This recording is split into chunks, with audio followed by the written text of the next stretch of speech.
Welcome to the Deep Dive. We take the source material, unpack it, and give you that shortcut to really understanding a topic. Today, it's creatine. And honestly, this molecule has been completely typecast, hasn't it? Absolutely. It's trapped by its own gym reputation. Yeah, you ask anyone, and they'll say, oh, that's for bodybuilders, right? Mm. Getting big, lifting heavy, maybe pro athletes. Exactly.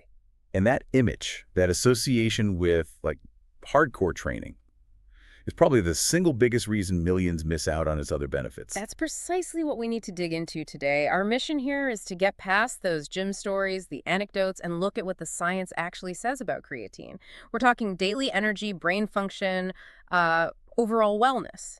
Because creatine is natural. Your body uses it constantly for energy, that quick ATP production. ATP, the core energy molecule. Right. And it doesn't matter if you're lifting weights or just lifting yourself out of bed. It's fundamental. So we'll unpack why it's relevant for almost everyone. Okay, let's jump right in there. Forget the gym rats for a second. What about the average person listening? Maybe someone fairly sedentary. What's creatine doing for them? Well, it's all about supporting those basic energy systems. Think about everyday stuff, getting up from a chair, climbing a flight of stairs, even just focusing hard on a task. Little bursts of effort. Exactly. Those moments rely on the phosphocreatine system for quick energy. So for someone not super active, it's about better energy management at the cellular level, making sure that ATP supply chain keeps up. Okay, that makes sense. And beyond just those little energy bursts, the sources you shared point to some really surprising roles, like in recovery and even clinical health. Oh, definitely. This is where the story gets much bigger. The data on recovery is pretty impressive. How so? Supplementing helps speed up recovery from physical strain. It seems to reduce that exercise-induced muscle damage. We see lower markers of inflammation, less of that enzyme leakage from damaged cells. Right, the stuff that makes you sore. Essentially, yes.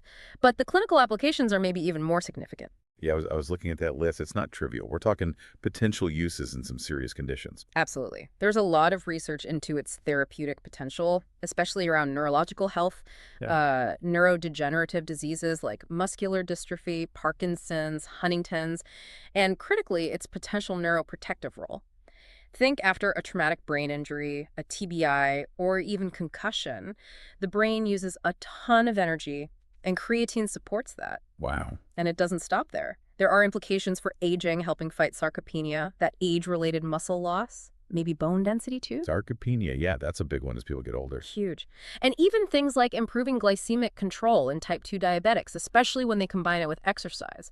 The ISSN, the International Society of Sports Nutrition, even highlights its role in possibly preventing or reducing injury severity in general. Okay, so it's incredibly versatile. It really is. But let's be real. If it's so great, why isn't everyone taking it? It comes down to fear, right? All those gym myths. Decades of them, yeah. We absolutely have to tackle those head on.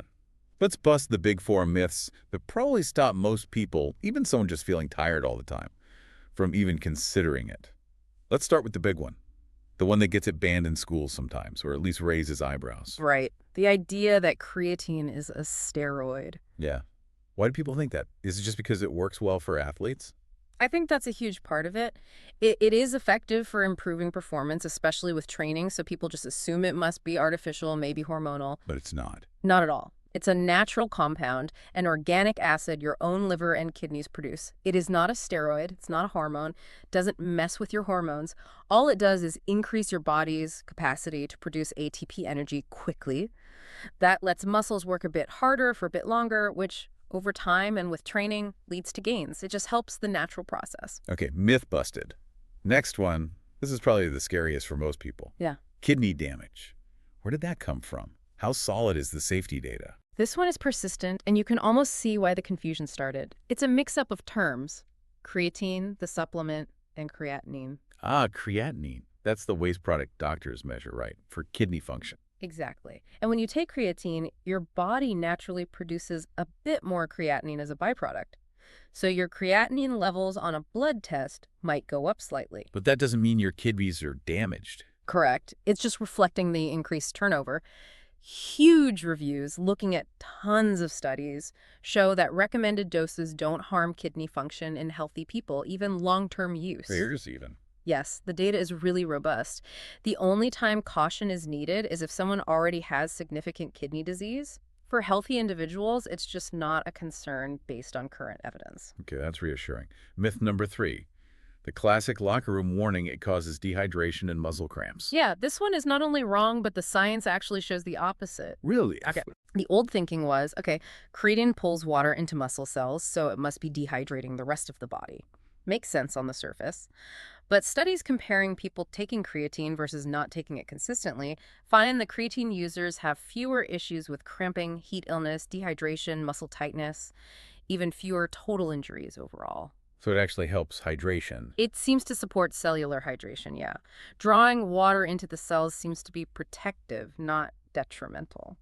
Fascinating. Okay, final big myth, Right. the vanity one. It causes bloating, makes you look puffy, problematic water retention. This is mostly exaggeration. Yes, creatine helps your muscles hold more water, but critically, that water is primarily intracellular. Inside the muscle cell itself. Exactly, which is actually good for muscle function and makes the muscle look fuller.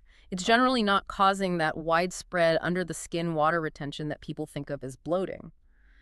There was even a study on guys who weren't resistance training, and it found no significant changes in their total body water. So for non-athletes, the effect might be quite minimal and localized. Right. So summing up the safety. Basically one of the most researched supplements out there. Incredibly safe, well-tolerated even long-term. Up to 30 grams a day for years in some patient groups and studies, yeah. Very safe profile at recommended doses. Okay, so if someone's listening and thinking, all right, I'm convinced the myths are busted, how do they actually start? What are the logistics? Loading, not loading? Yeah. How do you get those stores up? Good question. The goal is muscle saturation. Most people eating a normal diet are sitting at maybe 60 to 80% saturation. Supplementing aims to get that up to 100%. You've basically got two main ways to do it, depending on how fast you want to get there. Okay, let's talk about the fast track first. The loading method. Right. Loading gets you to full saturation quickest, usually within about 5 to 7 days. You take a higher amount initially, 20 to 25 grams per day. Wow, it's quite a bit. It is. Usually you split it up like 4 or 5 smaller doses of 5 grams throughout the day. This boosts muscle stores by maybe 20 to 40% really fast. Then, after that week, you drop down to a maintenance dose. Okay, but 25 grams, I've heard that can sometimes cause a bit of stomach upset for some people. What's the alternative if you want to avoid that or just prefer a slower approach? That's the non-loading method. Much simpler. You just start with the maintenance dose right away, 3 to 5 grams per day. And that still gets you there. It does. It just takes longer. You'll reach full saturation in about 28 days, so roughly 3 extra weeks compared to loading. Okay, so patience is key there. And once you are saturated, what's the maintenance dose for either method? Standard is 3 to 5 grams per day. That's enough for most people to keep those stores topped up. If you're a larger athlete or training really intensely, maybe 5 to 10 grams could be beneficial, but for general use, 3 to 5 is the sweet spot. And does it matter when you take it or what you take it with? Like empty stomach with food? There's some evidence it might help absorption slightly if you take it with carbohydrates or carbs and protein together. Why is that? Because insulin helps shuttle creatine into the muscle cells. So having a bit of an insulin spike from carbs could potentially enhance uptake. You don't need like a massive sugar bomb. Right. But mixing it in a shake after a meal or having it with some juice or even just a small snack might optimize things a bit. Timing during the day doesn't seem super critical, though. Consistency is more important. Okay, consistency. That brings us to cycling. Yeah. This is huge in gym culture. Take it for 6 weeks and then stop for 2 weeks. Give your body a break. You hear all the time. All the time. And it's completely unnecessary based on the science. Really? No benefit at all? None that's been shown in robust studies. The idea of cycling creatine on periods, off periods, just isn't supported. Continuous use is fine. The body doesn't get used to it in a way that requires breaks. Huh. So why is that advice so common then? Just old habits? Pretty much. Outdated advice may be based on early misunderstandings or protocols for other substances that do require cycling. It's not based on creatine's actual physiology. So what happens if you do cycle off? Well, if you stop taking it, your muscle creatine levels start to drift back down to your baseline. That takes about 4 to 6 weeks. So if you cycle off for, say, 2 or 3 weeks, you're likely just letting your stores drop partially, potentially fluctuating your performance or energy levels for no good reason. Okay, so continuous use is the way to go. Keep it simple. Keep it simple, keep it consistent. It's safe and effective that way. All right, let's shift gears a bit. We touched on neuroprotection, but let's dive deeper into the cognitive benefits. This feels like the newest, maybe most exciting area of research. How does creatine help the brain? It's based on the same principle as in muscles. Energy. The brain is incredibly energy demanding. Creatine helps rapidly replenish ATP in brain cells, supporting function during cognitively demanding tasks. So what specific brain functions actually improve? The latest reviews seem pretty specific. They are. Recent meta-analyses, mostly using creatine monohydrate, show significant positive effects in a few key areas, often related to mental efficiency. First, there's memory. A significant positive impact was found, with moderate certainty evidence, so helping with recall. Okay, memory boost. What else? Second, processing speed time. Participants actually completed complex cognitive tasks faster when supplementing with creatine. Faster thinking, basically. In a way, yes, reducing the time needed to process information. And third, similar findings for attention time. It significantly reduced the time needed to complete tasks requiring focused attention. Wow. So memory, processing speed, attention efficiency. That's quite practical for, work, studying, life. Absolutely. It's about making the brain work more efficiently, especially under load. But it's interesting you noted the research didn't find significant improvements in, like, overall cognitive function scores or executive function, like planning. Why the difference? That's a great point.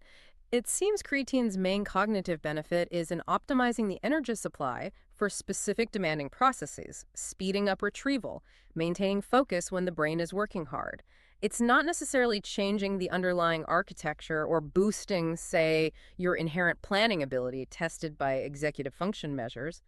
It's more like upgrading the power supply so the existing hardware runs faster and recovers quicker. Okay, that makes sense. Enhancing the performance of cognitive tasks, not necessarily the base capability. Precisely. Now, the subgroup findings in that cognitive research were really surprising. Who benefited the most? You mentioned illness, age, and even sex differences. Yeah, some really interesting nuances emerged. First, the benefits for attention time were actually more significant in people who were ill or stressed. Think sleep deprivation, TBI, depression compared to healthy individuals. So it helps most when the brain is already under strain. That's what it suggests. It seems to provide a buffer or support when energy reserves are already taxed. And what about age? The studies reviewed showed adults aged 18 to 60 got significant benefits in attention time. But interestingly, those over 60 didn't show that same significant effect in those particular analyses. Huh. Any idea why? It could be various things. Maybe dosage needs differ in older adults. Maybe baseline creatine metabolism changes with age. Or maybe other factors become more limiting. More research is needed there. And the most striking one, the sex difference in processing speed. You said only women showed improvement there. In the meta-analysis looking at processing speed time, yes. Creatine supplementation significantly reduced the time it took female participants to complete those tasks, but the same effect wasn't statistically significant for the male participants in those studies. Why would that be? The leading hypothesis relates to baseline levels. Women naturally tend to have lower endogenous or body-made creatine stores than men, maybe 70 to 80% lower. So they have more room for improvement from supplementation. Potentially, yes. Starting from a lower baseline might mean the cognitive effects of supplementation are more pronounced or easier to detect. It definitely highlights that we need more sex-specific research in nutrition. Absolutely fascinating. Okay. Last practical point. Someone's ready to buy it. They go online or to the store, and they see creatine monohydrate, but also creatine HCl or hydrochloride. HCl is often marketed as being better, maybe needing a smaller dose. What's the verdict? Stick with creatine monohydrate, unequivocally. Why so definitive? Because that's where almost all the research is. We're talking over 700 studies confirming its safety, its effectiveness for muscle uptake, the cognitive benefits we just discussed. It's the proven entity. And we have clear dosing guidelines. 3 to 5 grams for maintenance. And creatine HCl. It's way behind on the research front. Fewer than 10 human studies. Manufacturers might claim you need less, like 1.5 grams, because it's supposedly more soluble. But the limited studies often end up using doses similar to monohydrate, like 5 grams, to see effects anyway. And the cost. HCl is almost always significantly more expensive. Often 2 to 3 times the price per effective daily dose compared to monohydrate. So monohydrate is proven cheaper and has clear dosing. HCl is expensive with limited data. That's the bottom line. Monohydrate is the gold standard for good reason. Okay. So wrapping this all up for you, the listener, what's the main takeaway here? I think it's that creatine is so much more than just a supplement for lifters. It's a fundamental supporter of cellular energy everywhere in your body. And we have solid evidence for benefits beyond muscle, particularly for memory and how fast you process information. Exactly. And remember that continuous use is safe and effective, that whole cycling thing. You can forget about Yeah. it. This makes it a really practical, long-term strategy for supporting overall health, not just hitting gym goals. Right. Which leads us to our final provocative thought for you to consider.